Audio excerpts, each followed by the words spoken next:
That was great. Like, they're putting it in the stadium. Didn't Oscar recently try this craziness and have to give away like lots of shit? There it is. Why isn't it coming up? Suite rentals. Let's get a suite, Andrew. Look at the prices. Yeah, The prices will tell us a lot because, Lee, I'm telling you, Texas is a very hotbed for boxing. So you don't know how the fans are going to turn out. Look at that. It wasn't bad at all. There's $35 seats. Ooh, boy, I would be there if I lived out there. So that's what I mean. We don't know how this is going to turn out yet because Garcia is well known. That's Spence's area, right? He's from the Texas area. Hold on, that was for Monster Jam. Let's get this right. There it is.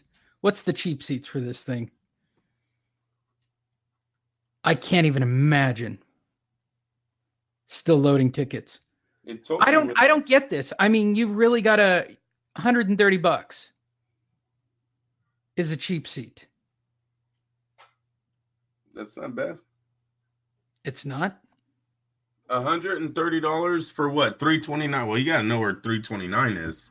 There you go. Right there.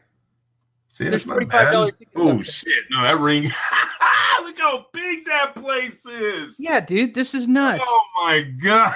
And I guarantee they're not selling above this level. Like, well, where were those $50? There's nothing up in the 4s and 5s. They're just filling up to the 3s. Yeah, where was that's not good right there, huh? Because that means. Oh, I could sit down below for $350. I mean, $500 will get me ringside. Those aren't bad prices. That's not bad. No, it just tells you that nobody's selling. I mean, nobody's going to this fight. Nobody's buying this, Andrew. No one is, because they would have opened up more low. $20 seats, $10 seats, Groupons. Yes. If all the ringside was took in and they were doing decent numbers, they would open up to make it hot again. Ugh. And there's a $45 section. Hold on, go back. No, that was up in the. All right, hold on. Oh, it was up. Yeah. Well, just to let me try Ticketmaster, because that was taking me to SeatGeek. Are they sold out on Ticketmaster? Because at least that would be the link on their website. Hold on. Now I'm interested. Now they've got me intrigued. Of course, I'm running so much data on my screen that it's chunking down the system. For those of you wondering or possibly care, Ray Mancini will be back. No. Wow. Along with Caleb Plant and Kenny Albert. What an announcing crew, huh? Along with Kate. Why does PBC needs to stop with the Kate Abdo and Heidi Androl musical chairs of announcers, right? Doesn't that just sound like a whole different? What happened to Guzin and Lewis? And why isn't Guzin and Lewis crew they had? I know. Why aren't they doing this fight? This seems like a huge fight for them. You really want Caleb Plant as a commentator for this? Right? At least sometimes isn't the commentator the one who draws the attention to the fight? They have their moments, right? Lampley used to do it a lot when he loved the sport, and then it just seemed to be a routine for him. But when they can describe what's going on in the ring like Guzin and Lennox Lewis can do, that actually adds a little to the fight. It adds to the drama. Once again, I always say, fall back. Emmanuel Stewart was perfect at it.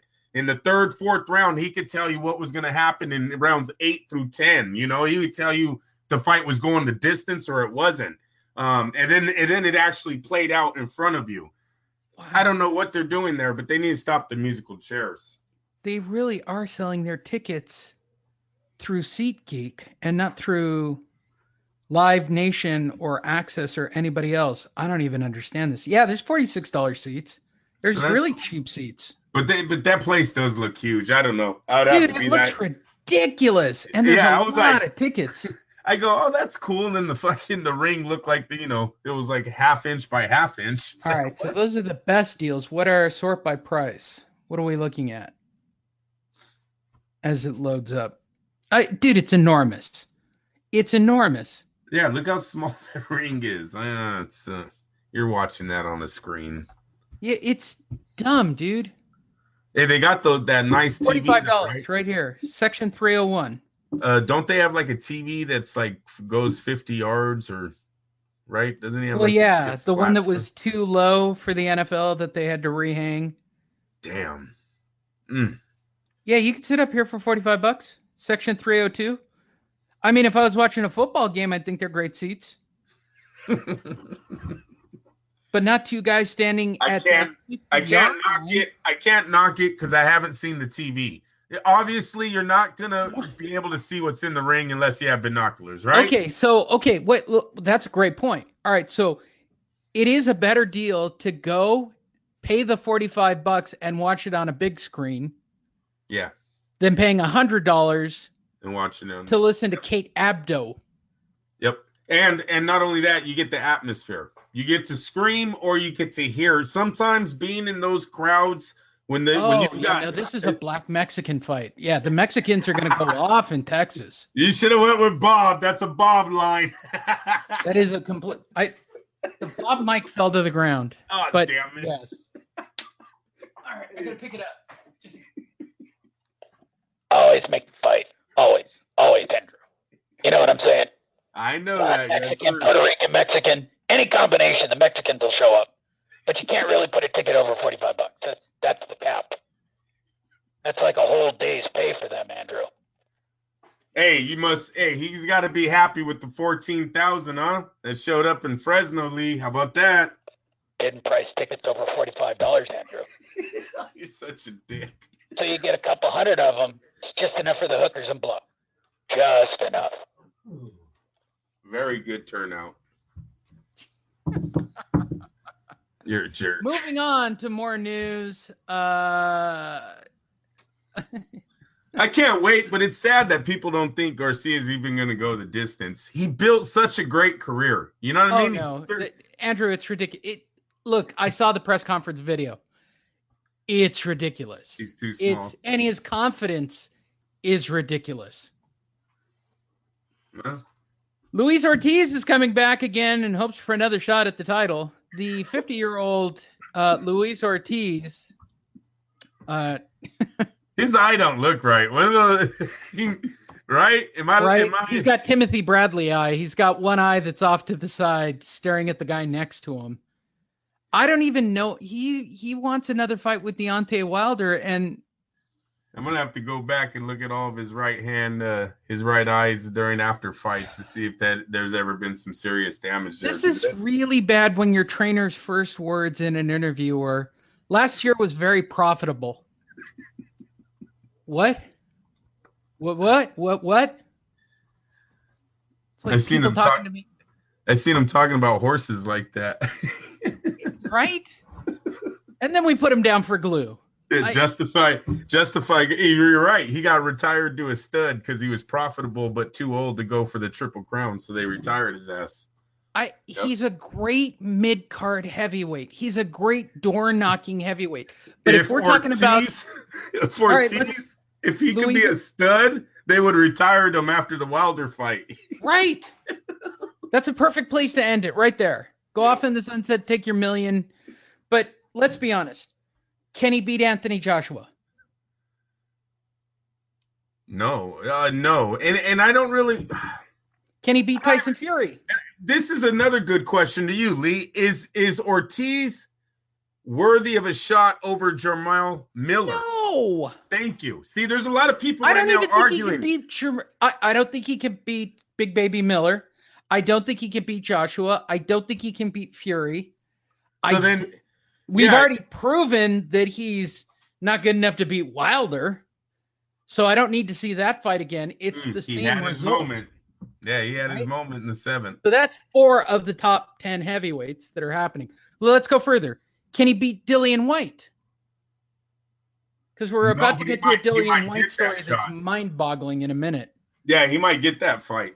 Dillian White is coming to PBC. I keep hearing it hasn't been announced. Oh, you'll see what's happening with it. We've got news. We have more news.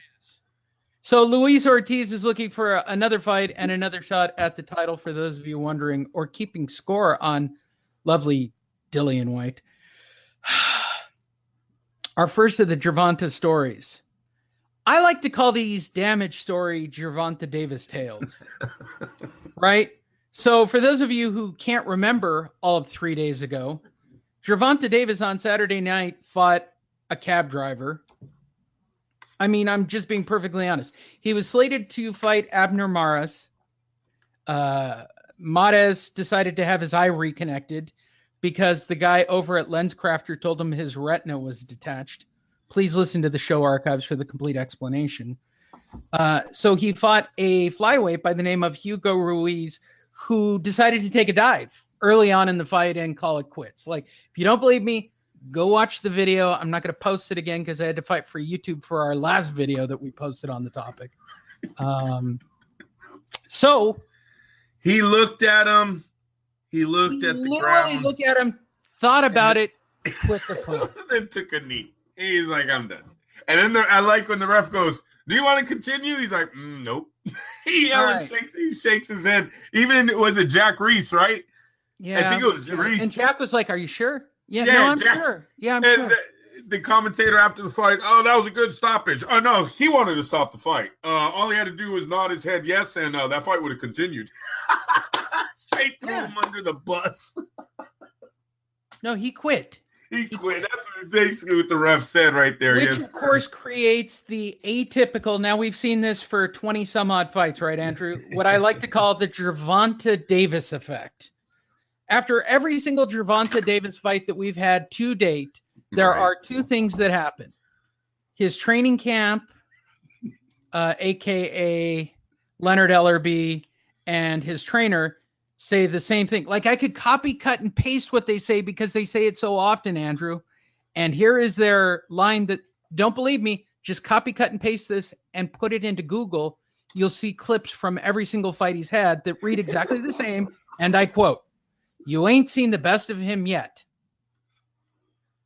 I am waiting for the guy that will bring out the best in him. There are things I know about Tank that other people don't know, and I haven't seen that opponent yet." Bro, this isn't hard. It's boxing. Like, it's literally not that hard. You just sign a real fight. I'm not even sure Modest was a real fight for him, Andrew, but this is getting tired. Like, this happening every Monday after every Gervonta Davis fight, literally every Gervonta Davis fight, Andrew.